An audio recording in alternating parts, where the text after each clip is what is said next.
एक सुहावने गांव में रामू नाम का एक बहुत ही चतुर किसान अपनी पत्नी राधा के साथ रहता था। रामू के पास जमीन का एक बहुत छोटा सा टुकड़ा था, लेकिन वो अपनी मेहनत और बुद्धि से उसी में खुश रहता था। गांव के लोग रामू की बहुत इज्जत करते थे, क्योंकि वो मौसम का हाल और फसलों की बीमारी सिर्फ देखकर बता देता था। रामू हमेशा कहता था, दिमाग का सही इस्तेमाल किया जाए तो मिट्टी भी सोना उगलती है। गांव का एक धनी और कपटी साहूकार बलदेव, जिसकी जमीन रामू के खेत के ठीक बगल में थी, हमेशा इस ताक में रहता था कि कैसे रामू की जमीन हड़प ले। एक दोपहर जब रामू अपने खेत पर काम कर रहा था, तभी बलदेव वहां पहुंचा और बोला, रामू भाई, क्या फायदा इस छोटे से टुकड़े में माथा पच्ची करने का? इसे मुझे बेच दो। मैं तुम्हें शहर में एक दुकान खुलवा दूंगा और बदले में मोटी रकम भी दूंगा। तुम यहां धूप में क्यों जल रहे हो? रामू उसकी नीयत समझ गया। उसने मुस्कुराकर जवाब दिया, साहूकार जी, यह जमीन मेरे पुरखों का आशीर्वाद है। और रही बात फायदे की, तो इस बार मैंने ऐसी गुप्त तकनीक सीखी है कि मेरी फसल सामान्य से 3 गुना ज्यादा होगी।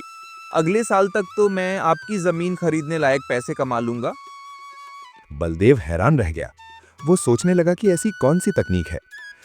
रामू ने उसे और उलझाने के लिए रात को जानबूझकर जोर से अपनी पत्नी राधा से कहा, राधा, इस बार मैंने जो खाद बनाई है वह इतनी शक्तिशाली है कि फसल मेरे खेत से निकलकर पड़ोसी के खेत तक फैल जाएगी।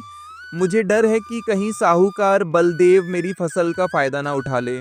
मैं कल जाकर उनसे कहूंगा कि हमारे खेतों के बीच ऊंची दीवार खड़ी कर लें। साहूकार बलदेव पेड़ के पीछे छुपकर ये सब सुन रहा था। उसने सोचा, अच्छा, तो इसकी फसल मेरे खेत में आएगी, तो फिर दीवार क्यों बनाने दूं? मैं खुद ही मेढ़ तोड़कर अपना खेत इसके खेत में मिला देता हूं, ताकि इसकी कीमती फसल मेरी हो जाए। रात के अंधेरे में बलदेव ने खुद मेहनत करके अपने खेत की सीमा हटा दी और रामू के खेत का हिस्सा बड़ा कर दिया। सुबह जब रामू ने यह देखा तो वो मन ही मन हंसा और उस बड़ी हुई जमीन पर भी फसल बोगी।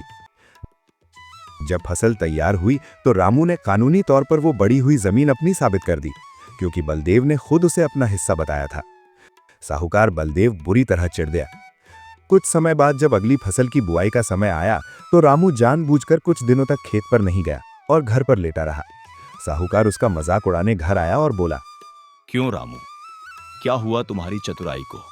बुआई का समय बीता जा रहा है और तुम्हारा खेत तो अभी तक जोता भी नहीं गया। अब क्या खाओगे? भूखे मरोगे तुम। रामू ने धीरे से कहा, साहूकार जी, मुझे चिंता नहीं है। मेरे पिताजी मरते समय कह गए थे कि इस खेत के ठीक बीचों बीच एक पुरानी गागर दबी है, जिसमें कीमती अशर्फियां हैं। मैंने सोचा है कि इस बार फसल न उगाकर सिर्फ उस खजाने को ढूंढूंगा। बस थोड़ा ठीक हो जाऊं, फिर खुदाई शुरू करूंगा। बलदेव के कानों में जैसे ही अशर्फियों की बात पड़ी, उसके होश उड़ गए। उसने सोचा, अगर रामू ठीक हो गया तो वह खजाना निकाल लेगा। मुझे आज रात ही सब खोद डालना चाहिए।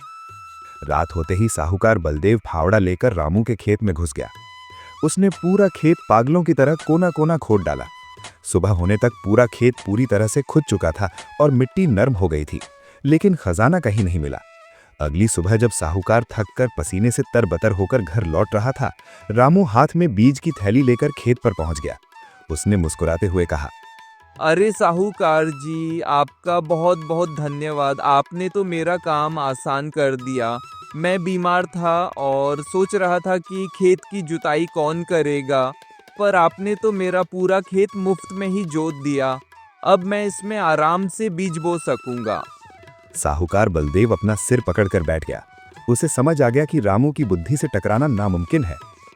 रामू ने बिना 1 रुपया खर्च किया अपना खेत भी बड़ा कर लिया और उसकी जुताई भी साहूकार से करवा ली।